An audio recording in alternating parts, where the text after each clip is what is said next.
नमस्कार. आपण या सिरीज मध्ये पार्ट्स मध्ये बघूया की काय अशा गोष्टी आहेत की ज्या जर व्यवस्थित केल्या तर we can achieve our financial goals without being lucky. ह्या पर्टिक्युलर पार्ट मध्ये आपण एक्सपेन्स रेशो काय असतो, जे बरेच लोकांना माहित नाहीये कसा कॅल्क्युलेट केला जातो, हे बघूया. पुढच्या 5 मिनिटात तुमचे आयडियाज खूप क्लिअर होणार. ही जो टोटल एक्सपेन्स रेशो आहे हा तुमच्या NAV ला खात असतो. It eats your NAV. So how come it eats your NAV हे बघूया. बरेच लोकांना माहित नाही. 1% चार्जेस आहे, 1.5% चार्ज आहे, 2% चार्ज आहे. हा फंड एक लोएस्ट TER असलेला फंड आहे. 1.53 चा टोटल एक्सपेन्स रेशो आहे. आणि जर तुम्ही डायरेक्ट मध्ये गेला असता तर अराउंड 0.83-85 च्या आसपास काहीतरी आहे. ह्या दोघांच्या सेम फंड मध्ये रिटर्नचा डिफरन्स काय आहे? 8%. हा वर्ड लक्षात ठेवा, डेल्टा. ओके, हा कॅल्क्युलेशन जर केलं 25 मार्च पासून इथेपर्यंत, यू विल फाइंड की रिटर्न दोघांचे डिफरन्स आहेत 8%. आणि ही जी डायरेक्ट प्लॅनची NAV आहे ती जास्त आहे रेग्युलर पेक्षा. मग हे रेग्युलरची NAV कमी काय? बिकॉज हे NAV चे डिस्ट्रीब्युशन कमिशन मध्ये झाले. सो तुमचं कमिशन काढून घेतलंय कोणीतरी. ओके, जर तुम्ही ETF करत असाल तर तुमचे 98% पर्यंत हे कमिशन वाचू शकतो. 98% पर्यंत.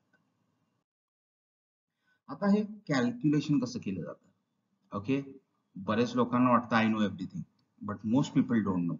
मी 100च्या वरती लोकांशी इंटरॅक्शन केले आणि कुणालाही त्यातल्या माहित नव्हतं एक्झॅक्टली कसे चार्जेस होतात. फक्त एवढंच माहित आहे की 1.5% 2% चार्जेस आहे.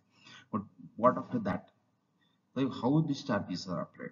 आता हे जे चार्जेस असतात, ही जर तुमची फंड व्हॅल्यू आहे, लेट्स कन्सिडर 10 लाख रुपीज, तर तुम्हाला चार्जेस जर 1.8%, जे मोस्ट ऑब्विसली याच्या आसपासच असतात चार्जेस, मॅक्सिमम चार्ज एवढा असतो 2.25%.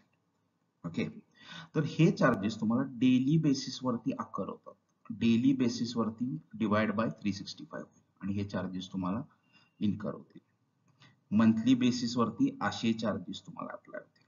आता ह्या गोष्टीचं तुम्हाला कळत का नाहीये? बिकॉज जो NAV आहे तो अगदी 4th डेसिमल मध्ये चेंज व्हायला लागला. Changing at 4th decimal. याच्यामुळे मार्केट सुद्धा रोज फ्लक्च्युएट व्हायला लागलंय 1-2%. Market is also fluctuating. So he NAV सुद्धा चेंज होतीये आणि त्यामुळं आपल्याला कळत नाहीये की 4th डेसिमल मध्ये आपल्याला चार्जेस रोज चार्ज होतोय. डेली बेसिस वरती चार्ज होणार आहे आपल्याला 50-60 रुपीज डेली बेसिस वरती चार्ज होतो. Okay, so this is how this work. ह्याचा स्क्रीनशॉट ठेवा तुमच्याकडे की हे काय आहे. हे तुम्हाला चार्जेस लागायला लागलेत, पण सगळ्यात वाईट गोष्ट आहे की याचं बिल स्पेसिफिक देत नाही. तुम्हाला माहित सुद्धा नाही आहे तुम्हाला चार्जेस किती लागायला लागले. आता जर ऍब्सोल्यूट रिटर्न ब्ल्यू चिप काही बघितला तुम्ही म्युच्युअल फंडचे मोस्ट ऑफ देम, तर ऍब्सोल्यूट रिटर्न 11.3% आहे. whereas निफ्टीचा रिटर्न ऍब्सोल्यूट 14% आहे, CAGR पण आणि AAR सुद्धा. तर रिझन काय आहे? बिकॉज चार्जेस रोज लागायला लागले. 100% चार्जेस रोज लागतात चार्जेस. पण मार्केट ट्रेंडिंग फक्त 10 to 20% ऑफ द टाइम आहे. Rest of the time it is sideways और डाऊन ट्रेंड. याच्यामुळं काय व्हायला लागलंय की आपले हे रिटर्न्स कमी होत चालले. ओके, तर हे अशा पद्धतीने तुम्हाला चार्जेस लागले असणार आहेत. सो तुम्ही आज तुमचे स्वतःचे चार्जेस फाइंड करायचे आहेत. हे काही कंपनीज आहेत या डिस्ट्रीब्युटर्सच्या, इथे तुम्ही सुद्धा सर्च केला तर तुम्हाला मिळू शकतील. मुद्दामच यांचे फोटोज ठेवलेत. हे एम्फीचं आहे. 1% तुमच्या asset under management. Every year every day जेवढे तुमचे फंड मध्ये पैसे आहेत त्याच्यावरती चार्जेस लागणार. Every day every year.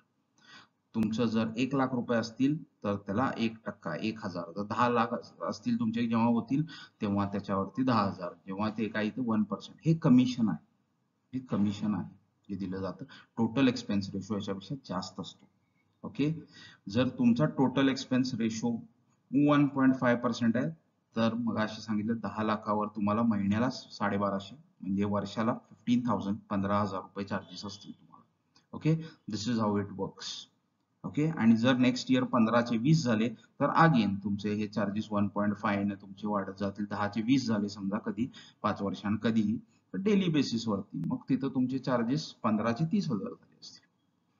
So you will be charged on your asset under management market valuation आणि डेली बेसिसवरती चार्ज केला जाईल. आता आपण मगाशी एक वर्ड पाहिलं डेल्टा. 8% होता एसबीआयच्या म्युच्युअल फंड मध्ये, राईट? 8% होता. तर ह्यातलं सगळ्यात आयरनी आहे that this delta keeps on rising as time goes by. हा डेल्टा राईज होत जाईल. म्हणजे 30 वर्षात जर 1 करोड मिळणार असतील तर 30 to 50 lakhs कमी होतील आणि मध्ये कमिशन डिस्ट्रीब्यूट झालं असेल. So this thing will keep you poor. Mutual funds owner, mutual funds company, distributor will make money. त्यांचं काही रिस्क पण नाही आहे. 0 रिस्क वरती ते पैसे कमवतील. तुमच्या पैशावर रिस्क घेतील. They don't have skin in the game. They will make money on your money. आणि तुमचे पैसे रिस्कवर असतील आणि तुमच्यातले पैसे काढून घेतील. सो लक्षात घ्या, stop this thing and instead invest in ETF, exchange traded funds. 98% पर्यंत तुमचे टोटल एक्सपेन्स रेशो कमी आहे. 98% पर्यंत. कसं काय? I tell it to you. Okay, 30th जूनला हा सेशन आहे. Do attend it if you want it. Call me on this number. याचे डिटेल्स तुम्हाला मिळतील सगळे. आणि परत तुमची फसवणूक आर्थिक कधीही होणार नाही. फायनान्शियल फसवणूक बिलकुल नाही होणार. That we guarantee. Okay, so ह्याचा जो नेक्स्ट पार्ट आहे जो फार स्पेसिफिक आहे की किती चार्जेस लागले जातात, will see that in next video. Thank you.